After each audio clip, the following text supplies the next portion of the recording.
Thanks so much for inviting me to participate in this. I need to congratulate Kirk and the many who worked on this report. I think it's a wonderful endeavor, and I know very difficult to pull so many people together to do such a comprehensive assessment. As an epidemiologist, the way I look at this is that this is the kind of assessment, it may not give us precise numbers about burden of disease, but it gives us excellent information about trends, and I thank them for being able to inform us about the trend between 1990 and 2010, because that's key in terms of planning for public health, but also where we can actually increase life expectancy and create conditions that will make people healthier, and that they have connected the burden of disease to risk factors is extremely important, and something that I don't think that we do enough in public health. I'm particularly struck by the fact that this is such an opportunity to help protect the health of children.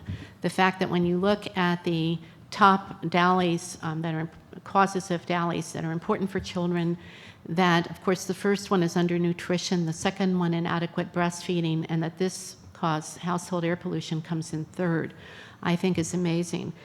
But it doesn't surprise me, because young children have there are many reasons why household air pollution is unsafe for young children. They're going to take in more pollutants per body weight than an adult will because of their high metabolic demand. They're breathing more air per body weight.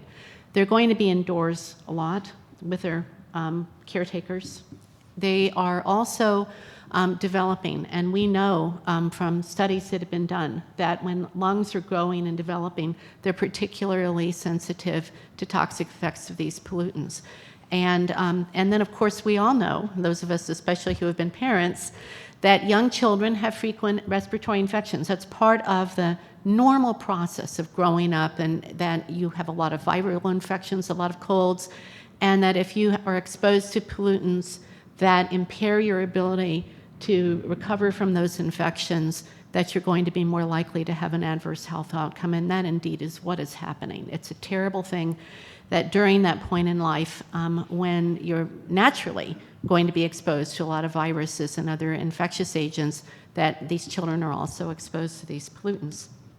So and I really appreciated also what Kirk Smith showed us in terms of the dose response curve, and that we know that we need to bring the exposures down to a very low level before we're seeing dramatic health benefits.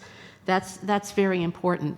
But I would also say that something like this exercise, which I think is praiseworthy and wonderful, it does in some ways underestimate the effects of use of solid fuels on the health of families and children.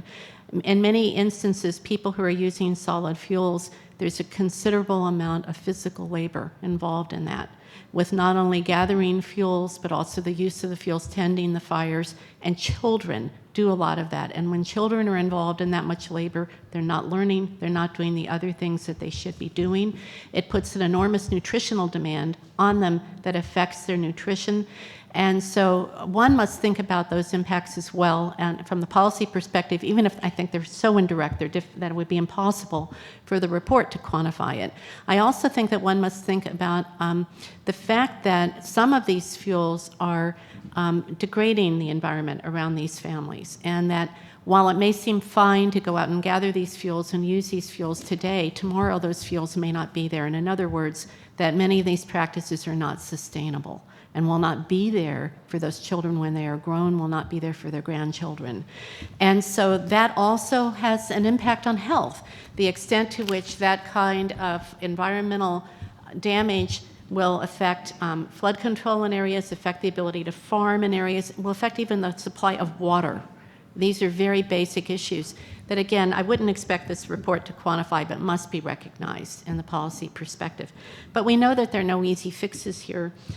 Here in the US even, and I thought it was an amazing coincidence that just today the EPA announced that it was lowering the standard for PM 2.5, particularly those small particles are among the most important pollutants that are in household air pollution from burning these solid fuels.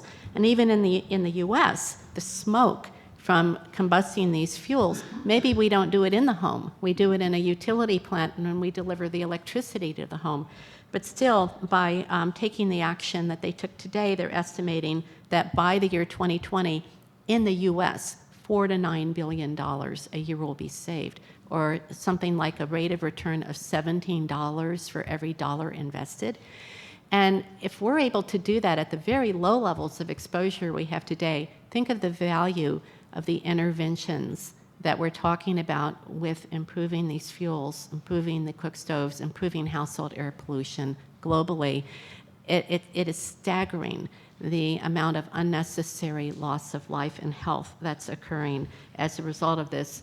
And so I do have to agree with my colleague about the need for data from developing countries. My own experience in public health in the United States, when I worked on lead poisoning in California, policymakers would not listen based on data from Baltimore. As absurd as that might sound, they needed data from California to compel them to say that they would do something about lead exposures among children in California. And the value of local data is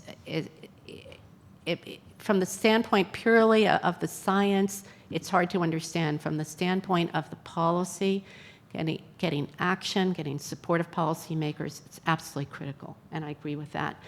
And at the same time, I think we also need data, and I think that Dr. Smith made this point very well, about interventions and how well they're accepted, how well they work, and what they're actually able to produce in the way of benefits. And so there can be a win-win here in terms of understanding these interventions and also being able to inspire policymakers. So I'm going to conclude by saying that I think this is an extremely important issue in terms of public health, very compelling that we must take action because there are millions who are dying every year unnecessarily, and that's just not acceptable.